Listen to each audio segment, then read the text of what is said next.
أعزائي المشاهدين، لسه بعد 6 سنين في التصوير إيه الجديد؟ أول حاجة يقول لك العدة ما بتفرقش، قول له أنت كداب، العدة بتفرق معاك وبتضيف لك وبتحسن من مستواك مع الوقت. طول ما أنت بتطور في العدة بتاعتك أنت بتستفاد أكتر مما بتدفع. بمعنى لو أنت معاك مثلا 50 مللي مش هتقدر تاخد كادر وايد زي مثلا لما يكون واحد معاه كادر 24 أو لينس 24 وواحد معاه لينس 16 مللي، أنت مش هتقدر تاخد كادر زيه. في نفس الوقت لو معاك مثلا لينس 35 مش هتقدر تاخد صورة بورتريه مثلا زي اللي معاه 85 او معاه 105. فالعده بتفرق، ويقول لك العده ما بتفرقش، كداب. وقول له انت مش هتروح تدفع الارقام دي كلها في معدات جديده عشان في الاخر تيجي تقول لا العده ما بتفرقش. لا، العده بتفرق وبتضيف للمصور، واي حد يقول لك ان العده ما بتفرقش كداب. تاني نقطه، اعمل اديت لنفسك. حتى لو بتودي الصور بتاعتك لاديتور يعمل لها اديت، هتستفاد وهتلاقي نظرتك للصوره نفسها بتتغير، والخبره اللي انت بتكتسبها من اخطائك اللي انت خدت بالك منها في كل سيشن بتنزله هتفيدك تاني في السيشنات التانيه بعدين. فحتى لو انت بتبعت الصور بتاعتك لاديتور وقت الفضا بتاعك اقعد اعمل اديت لنفسك، استفاد منها قوي. ثالث نقطه، اهتم ان انت تتعلم نظام الاضاءه السينمائي. الموضوع ده هيبقى جامد قوي حتى لو انت ما بتصورش فيديو. اهتم ان انت تتعلم الستايل السينمائي عموما في شغلك، سواء كوادر، تعلم ستايل اضاءه مختلف عن الستايل اللي انت بتشتغل بيه، برضه تشتغل بستايل سينمائي. ده كله هيفيدك وهيضيف لك كتير قوي في شغلك، وهيخلي التغذيه البصريه عندك مختلفه تماما عن انت بتتفرج على التصوير بس، خاصه مثلا بالسيشنات ويدنج او سيشنات ميك اب او ايا كان الموديل او النوع اللي انت بتشتغله في التصوير. رقم 4 واهم نقطه بالنسبه لي، احسن نوع كارت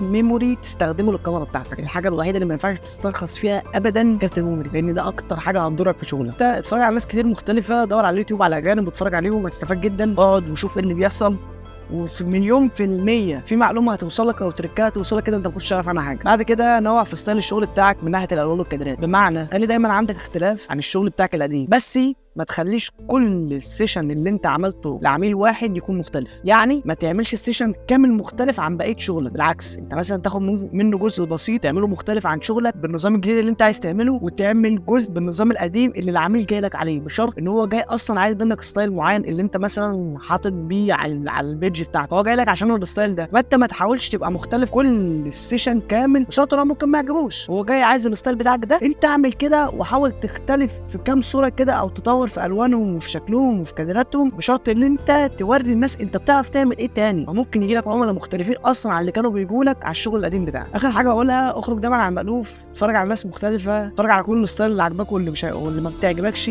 عشان ده هيفيدك بعدين وهيخليك تنوع في شغلك. واخر حاجه ما تنساش تصلي على النبي في كومنت، والسلام يا جدعان.